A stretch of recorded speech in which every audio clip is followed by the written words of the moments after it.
Welcome to Policy Matters. Today, we're dissecting the 2025 launch of the CBP Home Voluntary Departure Initiative under the Trump administration.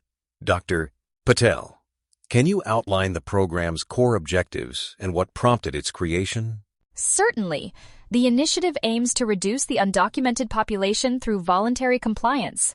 Instead of costly and controversial forced removals, the focus shifts to incentivizing self-deportation using cash stipends, free travel, and digital coordination via the CBP Home app.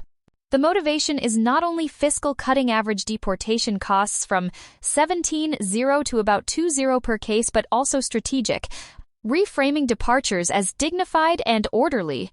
That's a significant cost reduction. But beyond the budget, how does the program fit the broader immigration enforcement strategy? This approach lets ICE concentrate on high-priority removals, like those with criminal records, while lowering the optics of mass detentions. The administration hopes to improve public perception by offering an ostensibly more humane path, though critics argue the language masks underlying coercion. Let's transition into how these incentives actually operate in practice. Let's dig into the mechanics. How does the CBP Home app streamline the self-deportation process? And what incentives are offered to encourage participation? The app acts as a digital one-stop shop. Undocumented immigrants register, coordinate travel, and receive updates on their departure status. Upon confirmation of leaving, participants get a 1.0 stipend and a free plane or bus ticket home, all government-funded. There's also ICE deprioritization. Those engaged in the program are less likely to face arrest during the process, which further reduces legal risks compared to forced deportation. That's a remarkably tech-driven approach. Are there analogies to similar digital migration tools in other countries or sectors? Absolutely. Think of it like self-checkout at a supermarket. It gives autonomy but is tightly monitored. For example, Australia's Status Resolution Service uses digital platforms for voluntary departures, but with fewer financial incentives. The U.S. model is unique in combining cash, travel, and legal leniency, which creates both logistical efficiencies and new vulnerabilities, especially around data privacy and misinformation.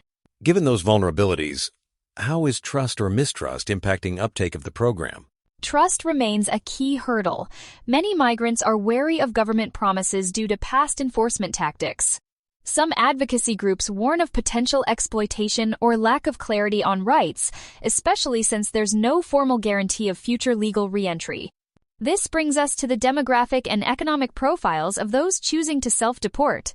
We've seen estimates that 400,000 to 1 million undocumented immigrants have self-deported in early 2025. Who are the people making this choice? And what economic pressures are driving them? The majority are Latinx migrants from Mexico, Central America, and the Caribbean, but there's notable participation from Asian, African, and Middle Eastern communities too.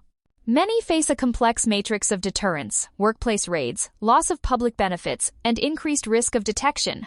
Economic precarity is central. Crackdowns in industries like agriculture and hospitality have dried up job opportunities, while loss of healthcare and education access deepens the hardship. It sounds like a perfect storm of deterrence. How do these pressures interact with migrants' obligations back home, such as remittances or debt? Exactly. With U.S. income streams disrupted, many can't keep up with remittances or family debts. For some, the 1.0 stipend, even if modest by U.S.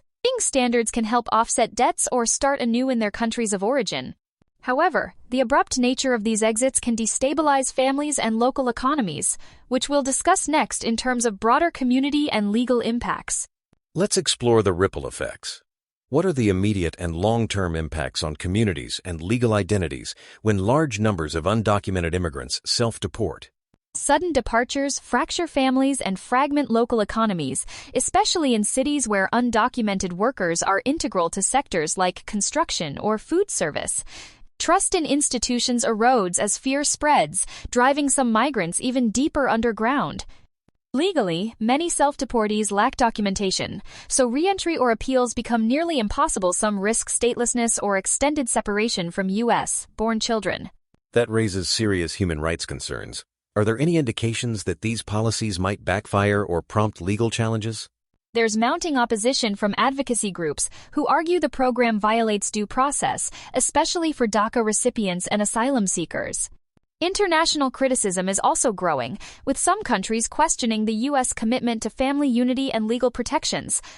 As we wrap up, it's clear the self-deportation initiative is a complex trade-off between fiscal efficiency, political optics, and profound social costs.